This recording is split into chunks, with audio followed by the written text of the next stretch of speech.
Shavua Tov a todas. Hoy empezamos con nuestro tema, se llama la profecía en el judaísmo. ¿Qué es la profecía? Hay profetas, ¿quiénes son? ¿Quiénes fueron? ¿Quién se califica para eso? ¿Existen los falsos profetas? ¿Cómo reciben la profecía? ¿Para qué la reciben? ¿Siempre se cumple? Bueno, estas preguntas y muchas más vamos a tratar de responder hoy. La profecía en el judaísmo.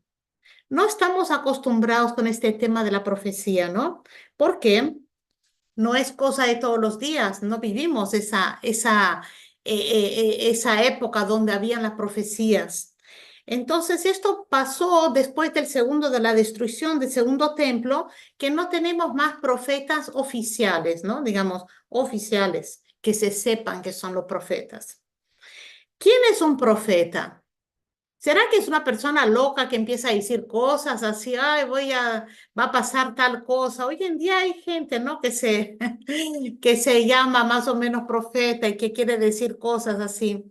Y a veces la pega, ¿no? Pero ¿será que esos son profetas reales, realmente? ¿Y será que quién podría ser un místico? ¿Un rabino? ¿Un futurólogo? ¿Una persona que hace milagros? ¿Tiene que hacer milagros el profeta? ¿Es necesario que haga? ¿Y si hace? ¿Eso quiere decir que es un profeta? Son buenas preguntas, ¿no?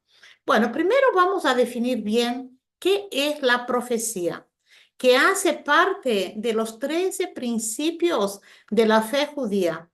El Maimónides Rambam enumeró 13 principios de fe. Voy a mencionar algunos de ellos y entre ellos está la profecía.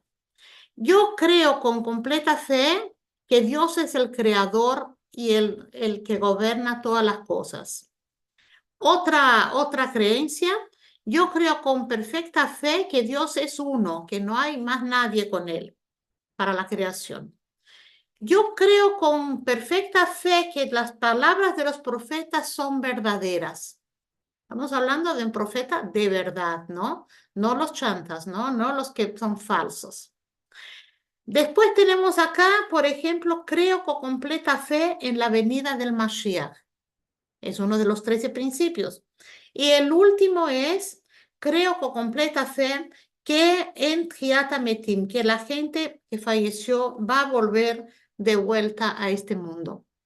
Entonces, leí algunos, nada más no leí los 13, pero para tener una idea que dentro de esos 13 está el concepto de creer en un profeta.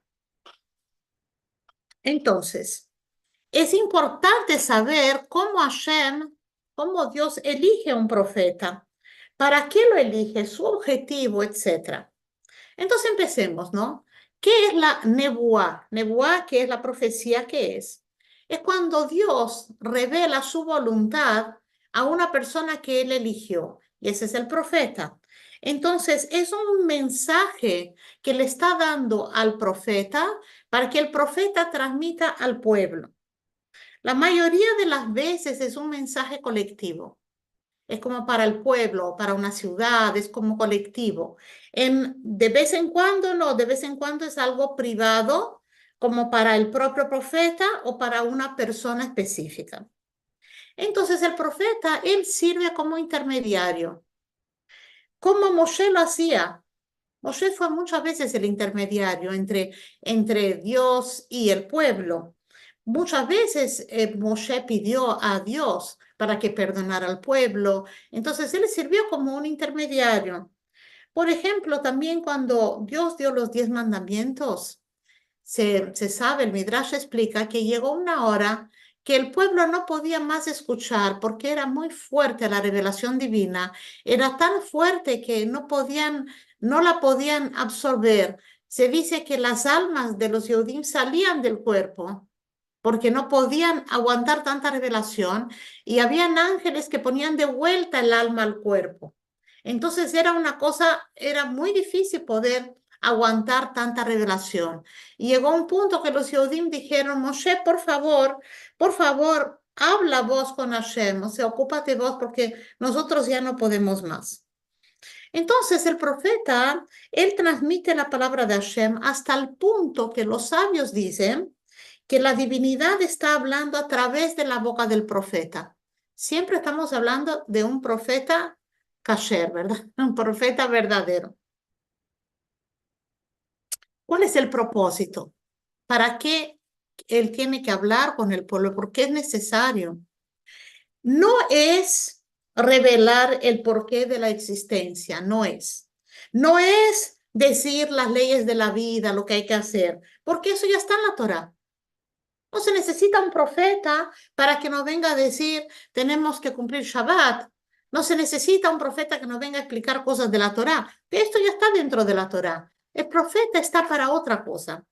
El propósito de la profecía es para corregir la dirección del pueblo judío o de la humanidad.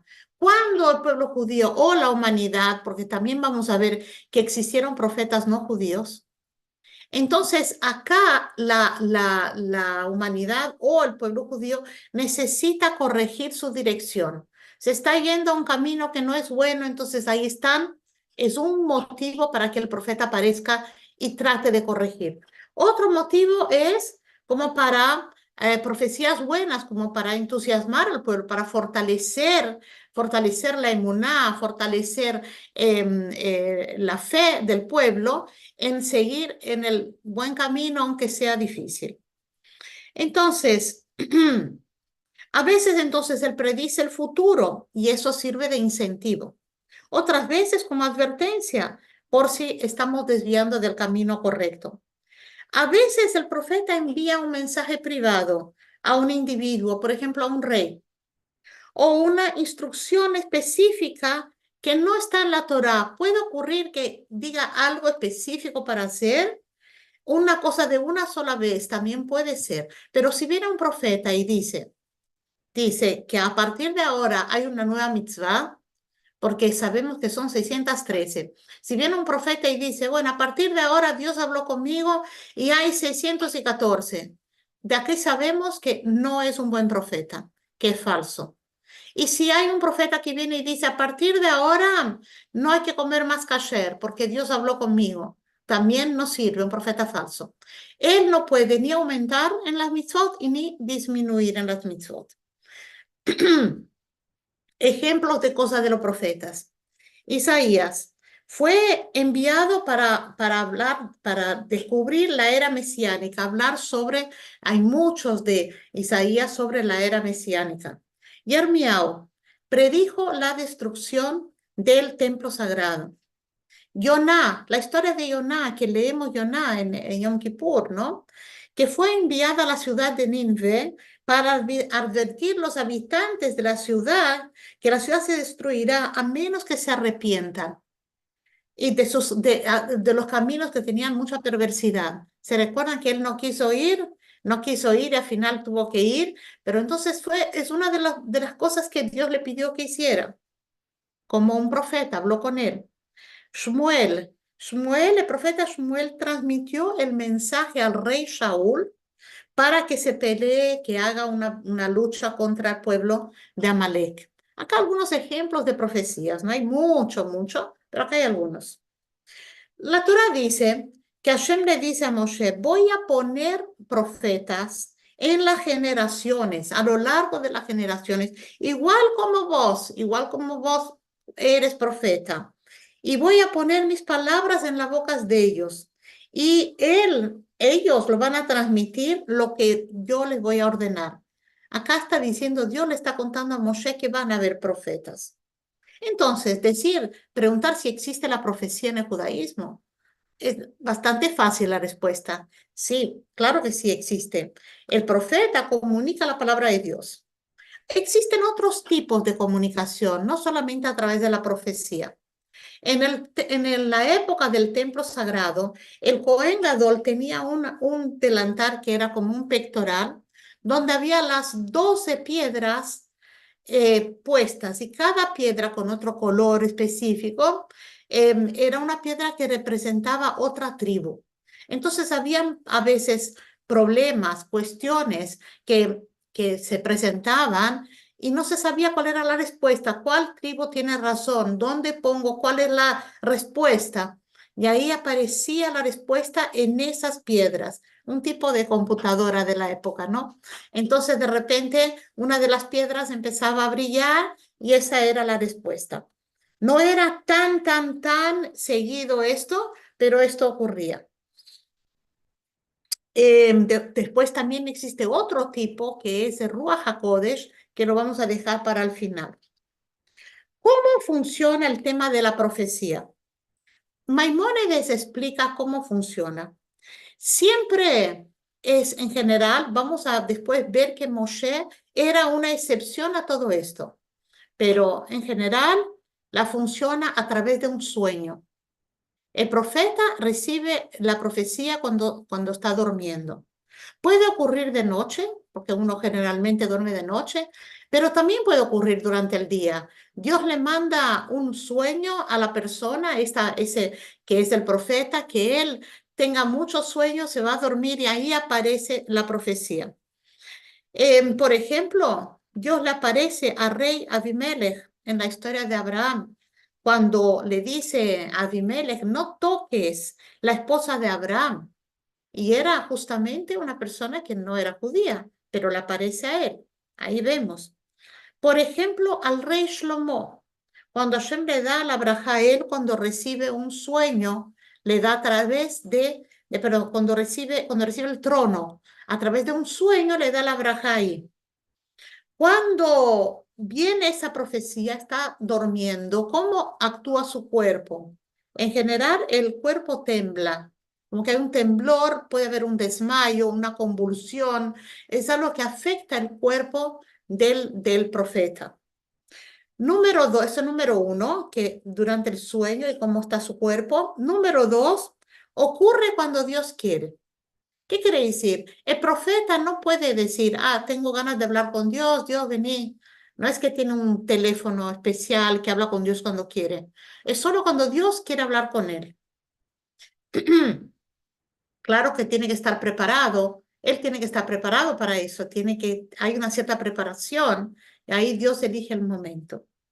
Número tres, la profecía viene como un símbolo. No viene, en general, la profecía no viene abierta, que es algo que está pasando, pero viene a través de una simbología, de una alegoría. Entonces, a veces el profeta revela la alegoría y el significado, otras veces solamente revela el significado. Por ejemplo, Jacob, él soñó con una escalera. Y la escalera era una alegoría, que subían ángeles, subían y después bajaban. ¿Y qué significa eso? Eran los varios exilios que el pueblo judío tenía que pasar. Entonces eso era un símbolo. La escalera en sí no era escalera, ¿no? Quería representar algo. Y acá vamos a ver la excepción, la gran excepción a todo eso que es Moshe. Porque Moshe es llamado el padre de todos los profetas. No hubo otro profeta como Moshe. Moshe hablaba con Hashem despierto. No era en sueño, era así. Como que yo hablo con una amiga, Moshe hablaba con Dios. Sin que el cuerpo temblara. Él estaba normal.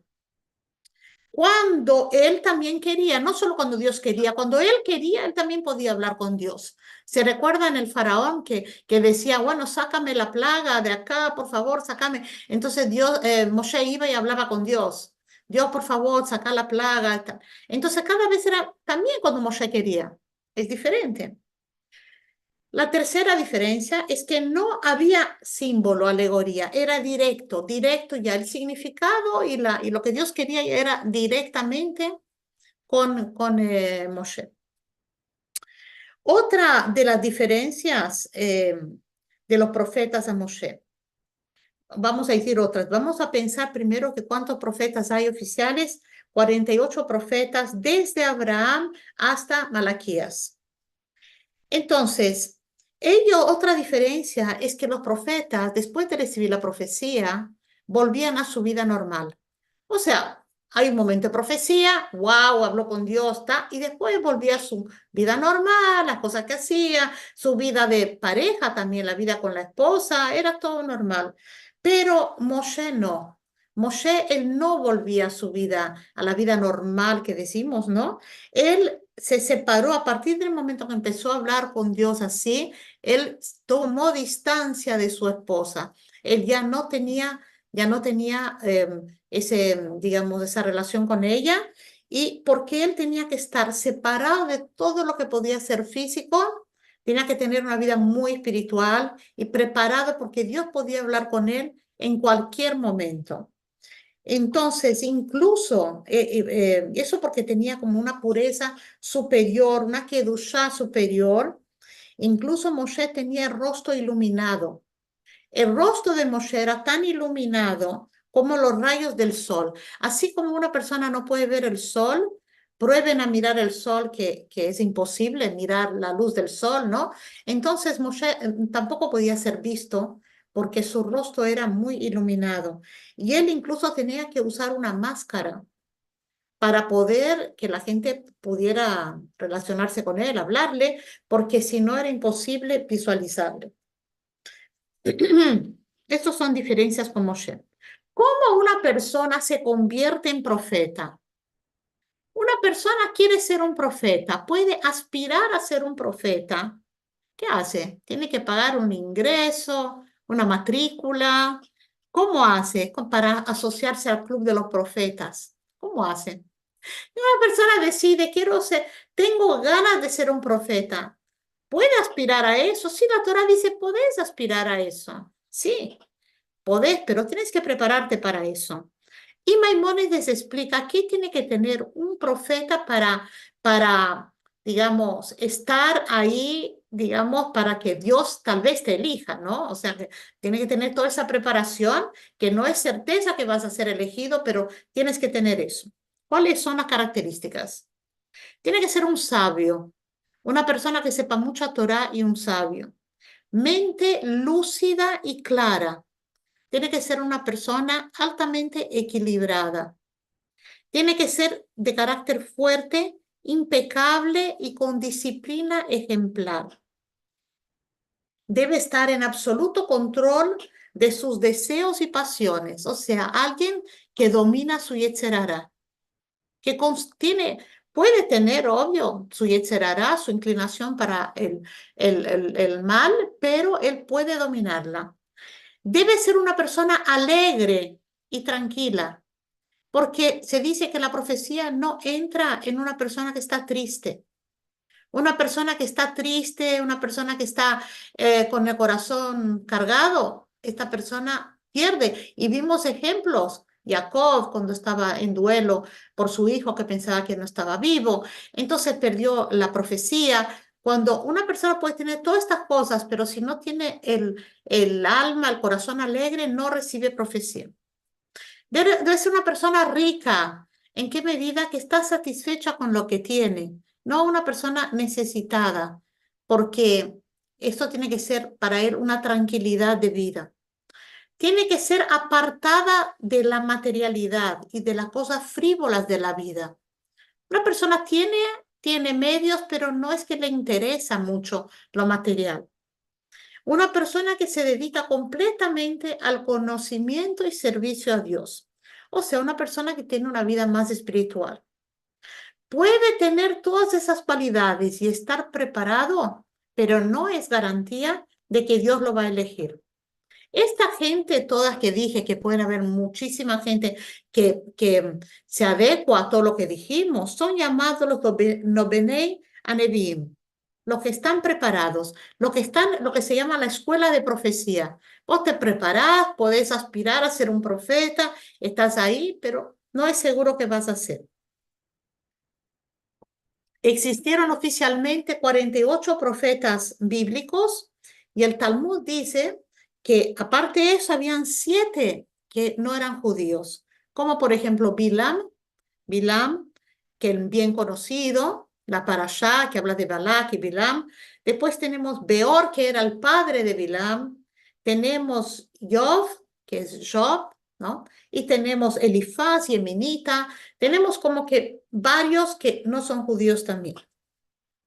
Vamos adelante. ¿Cómo sabemos si el profeta es un profeta verdadero y no sea falso? Porque imagínense, cualquier persona puede inventar que es un profeta, decir algo y ahí, ¿qué hacemos? Nos preocupamos, hacemos, seguimos su consejo. ¿Cómo hacemos? Bueno, tiene que ser puesto a prueba. Tenemos que ver a ver si cumple los requisitos, ¿no? Entonces, número uno, debe tener todos esos atributos que mencionamos anteriormente. Eso número uno, que no es poca cosa, ¿verdad? Número dos, si él anuncia que algo tiene que suceder, entonces tiene que suceder. ¿Por qué? Si no sucede, entonces no es un profeta. Si él dice, mira, va a pasar tal cosa y no pasa, entonces, ¿qué profeta es ese?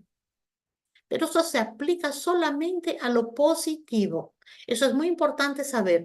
Todas las profecías, incluso que están en la Torá, hay profecías positivas y negativas, las que son de cosas buenas, ¿no? Y las otras que son lo aleino, cosas, calamidades, cosas feas que podrían ocurrir. También son profecías, ¿no? Pero las que son positivas siempre van a ocurrir. Las que son negativas no necesariamente tienen que ocurrir. Entonces, si un profeta habla algo positivo y no ocurre, bueno, entonces de ahí sabemos que no es profeta. Ahora, si él dice algo negativo y no ocurre, todavía puede ser un profeta. ¿Por qué? Porque puede ser que no ocurra. ¿En qué sentido? Si el pueblo hace teshuvá, por ejemplo, los de la ciudad de Nínive se arrepintieron. Se arrepintieron y Dios sacó el decreto que había de acabar con esta ciudad. Entonces había una profecía que esta gente iba a ser destruida, a menos que mejoren su camino. Ellos mejoraron su camino y bueno, y no ocurrió esto. Entonces, cuando vemos por ahí profecías que son negativas, no tenemos que tener miedo de ellas, porque muy posible que no ocurran, porque ahí depende del pueblo, depende de nosotros. Por otro lado, las que son positivas nunca se anulan. Eso está bueno, porque aunque el pueblo no esté correcto, las positivas siempre van a estar. No es que Dios las saca. Si quiere cambiar una mitzvah, como dijimos antes, que ahora en vez de hacer Shabbat el sábado, ahora hay que hacer el domingo, ¿no? Este no es un buen profeta, ese es un falso profeta. Quiere cambiar una mitzvah, no sirve. Aún con milagros, porque él dice, no, y le pruebo que hay que hacer domingo o que hay que hacer miércoles, que sea mucho feriado, ¿no? Vamos a hacer 2 días por semana Shabbat, sábado y miércoles, ¿no? Y le voy a decir, le voy a demostrar cómo es cierto. Ahora mismo va a aparecer un pájaro, un milagro, y apareció. Un árbol va a aparecer dentro del cuarto, y apareció. Eso no quiere decir nada. El milagro no prueba, no es ninguna prueba que es profeta, no es prueba que es el Mashiach, no es prueba de nada, porque puede ser brujería, puede ser, la Torah dice que existe los poderes de hacer alguna brujería, poca gente los tiene, pero ya vimos que los egipcios tenían. Puede ser un montón de cosas, pero no es prueba de que vos seas un profeta verdadero. Puede pasar por un momento que pueda modificar algo. Alguna mitzvah puede ser modificada en un momento específico y todavía ser así un profeta verdadero. Como que, por ejemplo, Eliao Anabí, tan conocido, Eliao Anabí. Eliao desafió en un momento dado los profetas falsos del Baal, que era la idolatría.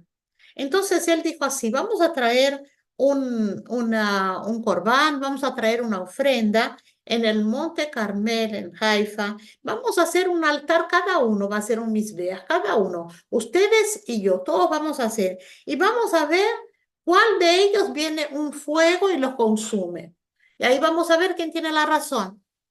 Ahora, lo que él está proponiendo hacer era contra la Torá, porque la Torá decía que cuando hay un templo no se puede ofrecer fuera del templo.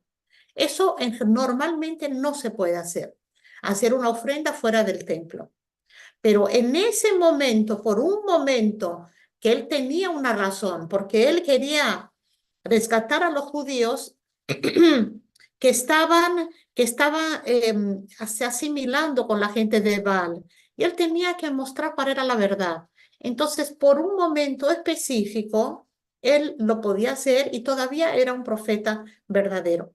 Entonces, ¿cómo podemos saber? Bueno, si hay un profeta que tiene todos los atributos que mencionamos antes y que está haciendo todas las cosas bien hasta ahora, ya hizo muchas veces, dijo cosas y sucedieron, o sea, es un profeta impecable. Y de repente dice, por esta cosita, en este momento específico tengo que alterar algo de la Torá y solo por una vez.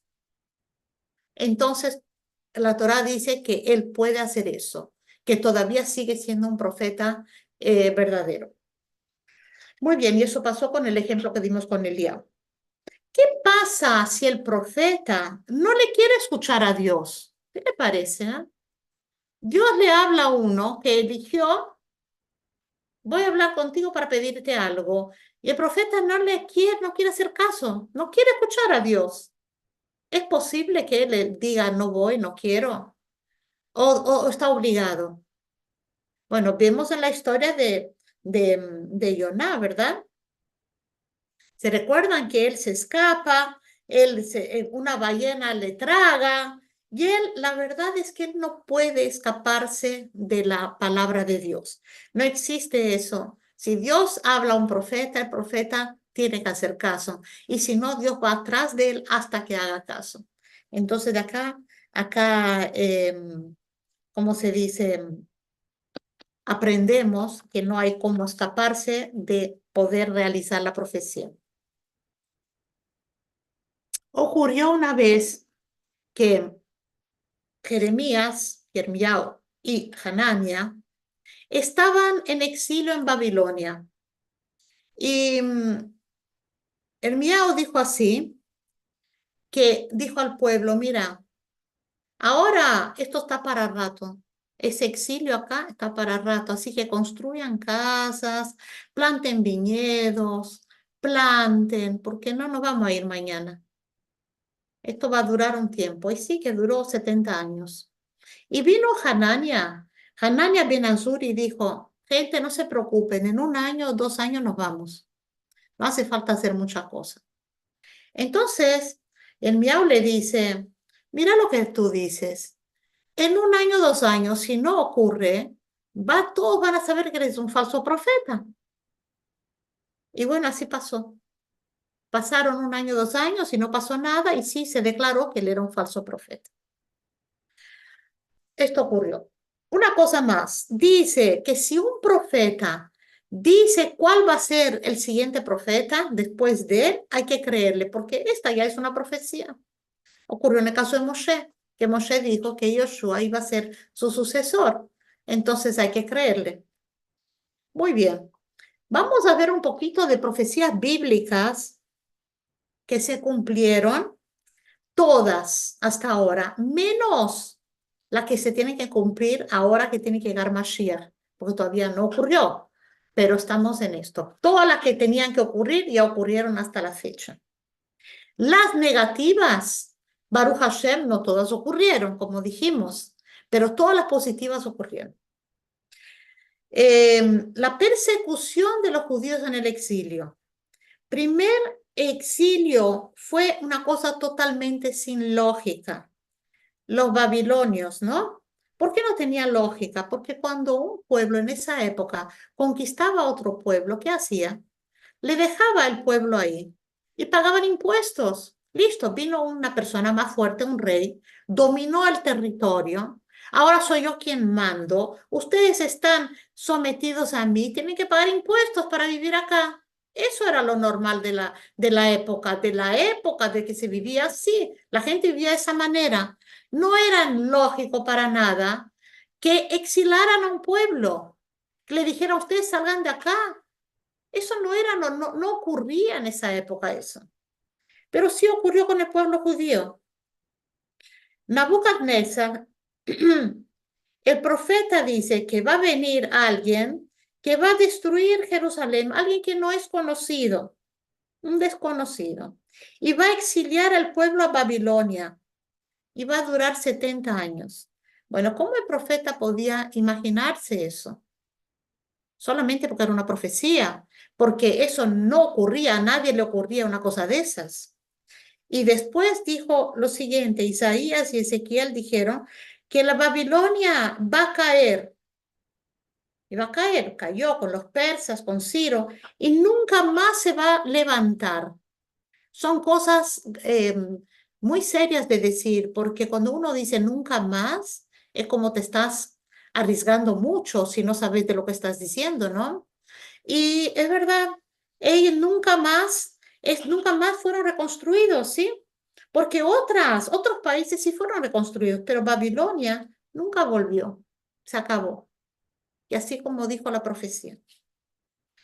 Después también está escrito que la tierra de Israel es una tierra fértil, una tierra de leche y miel, una tierra con vino, una tierra con aceite, que hasta los pastos, no el pasto tiene como que aceite, llena el suelo, es muy fértil.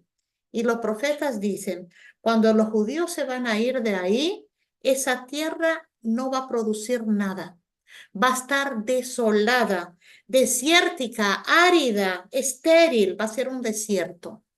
Y tal cual, durante 1500 años, donde vivían muy pocos judíos, vivían como 1000, 2000, 3000 judíos, muy poquitos, la tierra de Israel estuvo totalmente desértica.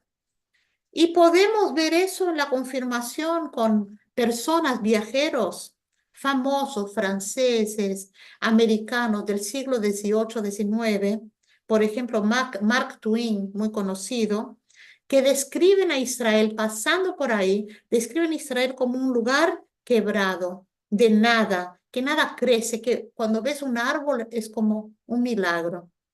Y así pasó. Siglo XX, el pueblo judío vuelve y todo cambia. Todo cambia. Es para hacer piel de gallina realmente, ¿no? Todo cambia. La tierra empieza a crecer hasta el punto que Israel hoy vende tecnología de irrigación al mundo. Exacto como dijo la Torá. Ahora que están los judíos, sí, está próspera. La tierra de Israel está próspera. Seguimos con el segundo exilio romano. ¿Quién era ese pueblo? Dicen. Y se sabía de dónde vinieron los romanos de Italia, de dónde de a poquito, como se dice, el dicho Roma no se hizo en un día, ¿no? De a poquito se fue haciendo, pero aparecieron. ¿Y quiénes son esta gente, no? Y la Torá dice, la profecía dice, si te apartas del camino, vendrá un pueblo que no conoces, con un idioma que no conoces, y vendrán como un águila, y ellos vivían muy distantes y los llevarán. La verdad que nadie los conocía. Y ellos tenían el estandarte de águila. Se dice que el águila era el símbolo que utilizaba el coronel, alguien del máximo ejército, utilizaba el águila como una señal, como un dibujo del ejército de Roma. Y así dice la Torá, como un águila vendrá. Y los llevaron a Roma, a España, a Europa. También algo raro que los llevan, también en vez de someterlos, los llevan. Y Roma conquistó decenas de países en el Mediterráneo y no llevó a nadie, solamente llevó a los judíos, lo llevaron y lo llevaron a Roma a los judíos. Eso es lo que pasó. Después fueron expulsos de los países de España, Portugal, Francia, Inglaterra, Rusia, todos lados fuimos, y fuimos esparcidos por toda la tierra. Ahí está nuestra historia. Hablemos de cosas buenas. Y tenemos cuatro cosas buenas que quedan para siempre. Número uno, que van a vivir, dice el profeta, van a vivir el pueblo judío eternamente. Nunca va a ser destruido. Es algo que va contra la naturaleza, contra la sociología, ¿verdad? Tampoco es lógico, porque existen pueblos pueblo judío es un pueblo chico, realmente, en relación a la humanidad, ¿no? Otros pueblos desaparecieron, los aztecas, no sé, babilonios, ¿dónde están todos esos pueblos? Pero el pueblo judío sigue vivo. Número dos, la Torá nunca será olvidada. Desde cuando empezó la Torá hasta ahora nunca será olvidada. Tres, el Shabbat siempre existirá. Cuatro, la tierra de Israel pertenecerá siempre al pueblo judío. Estas son cosas así fuertes de los profetas. La era de la profecía oficialmente se terminó hace 23 siglos. La última generación de los profetas fue aquellos que empezaron a profetizar todavía antes que el primer templo fuera destruido. Durante el exilio de Babilonia, también, Ezequiel, el más conocido, y los últimos tres profetas, Hagai, Zeharía y Malachi, que fueron miembros de la gran asamblea, que dirigió a la gente por los primeros años luego del regreso desde Babilonia. También Mordejai y Esther, ¿se recuerdan la historia de Purim? Mordejai y Esther fueron miembros de la generación que sufrió la destrucción del primer templo y presenciaron la construcción del segundo templo. Con el fallecimiento de esta generación, la profecía, propiamente dicha, se apartó de Israel. Sin embargo, hay otra forma de comunicación con Dios que es menos elevada que la profecía, que se llama Ruach HaKodesh. Ruach HaKodesh es la inspiración divina que tienen tzadikim. Y entonces la parashá de esta semana, por eso elegí este tema, que la parashá de esta semana habla sobre el tema de Ruach HaKodesh. ¿Qué ocurre en la parashá? Moshe solicita la ayuda para el liderazgo. Dice, es difícil para mí liderar solo. Y Dios dice, está bien, ok. Entonces, los ancianos te van a asistir. Ojo, que los ancianos de la gran asamblea, como decimos, los ancianos no son viejitos. Que uno piensa, los ancianos, como que son los viejitos que le van a ayudar. No, no, no. Los ancianos se llaman ancianos porque son de gran estatura espiritual. Y estos son 60 alumnos, Talmidei Jajamim, sabios de la Torá, 70, que sean muy cuidadosos en el cumplimiento de la Torá. Dios le dice, elegí 70, ¿cierto? Y en verdad, a ver, ¿qué van a ser? 71, eh, ¿verdad? Son 71. ¿Cómo se sabe a quién elegir? Él dice, ¿cómo puedo elegir? Él dice, escoge hombres que fueron supervisores en Egipto. ¿Qué quiere decir eso? Los Yehudim estaban como esclavos y había supervisores. Supervisores eran los que estaban mirando a ver que los judíos trabajen, ¿no? Supuestamente, pero muchos supervisores no hacían su trabajo bien y cuando se daban cuenta los egipcios que no estaban haciendo bien su trabajo, ¿quién sufría las consecuencias? Era el supervisor. No estás con mano fuerte, entonces a ti te voy a pegar. Y estas personas sufrieron más que los propios Yehudim porque recibían todo en la paliza, ¿no? Por ser supervisores que no cumplían lo que decían. Entonces Dios le dijo, elige de estos porque estos tienen un gran amor al prójimo. Entonces, también cada Sanedrín, que estaban en vigencia en el primero y segundo templo, era 70 jueces más uno que era la cabeza, el líder, un nazí. El número 70 corresponde a los 70 judíos que descendieron a Egipto. Cuando bajamos de Egipto, que había hambre y fuimos a Egipto, eran 70 más uno que Jacob en la cabeza. Y así también hay una comparación de esto a los 70 ángeles que están en la corte celestial, en la altura, que defienden a las 70 naciones. Hay un ángel por nación que defiende a su nación. Y el número 71 está Hashem, que está arriba de todos ellos. Y Moshe le dice a Dios, ¿cómo puedo elegir? ¿Cómo puedo elegir de las 12 tribus, porque si elijo 5 de cada tribu, 5 por 12 son 60. Y entonces, ¿cómo voy a tengo que, no, son 70 que tengo que elegir, 2 van a quedar de fuera. Entonces, ¿cómo voy a elegir? Y al final hizo un sorteo, que el Midrash explica, no es momento ahora de decir, si quieren lo ven en el Midrash cómo fue hecho el sorteo, pero lo hizo de esta manera para que nadie sintiera que hay preferencia, ¿no?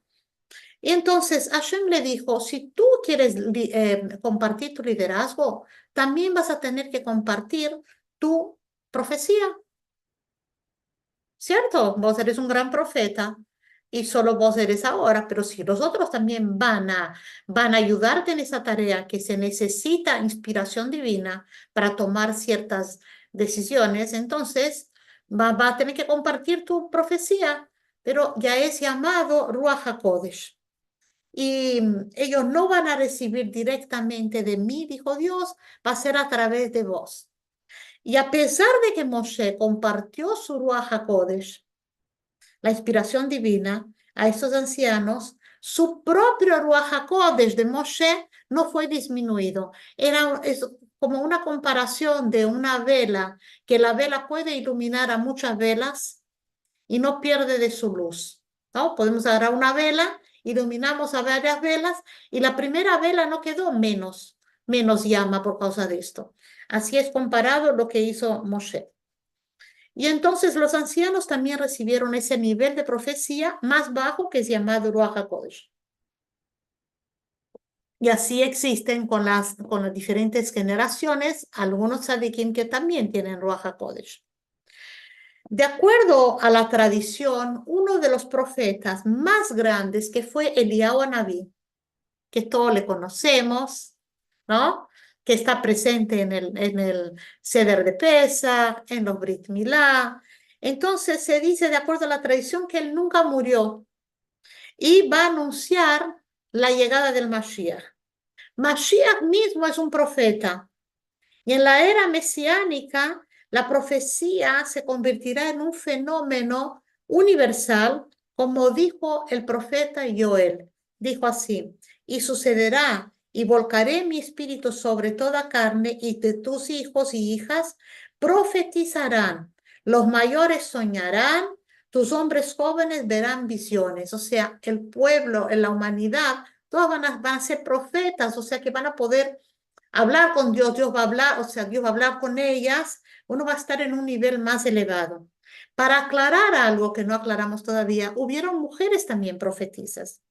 Tenemos a Sara, Miriam, Dvora, Hannah, Abigail, Hulda y Esther, grandes profetizas del pueblo. Y Maimónides, el Rambam, dice en una carta a los judíos en Yemen, para Yemen, dice Maimónides que poco después de la era mesiánica, la profecía volverá al pueblo judío.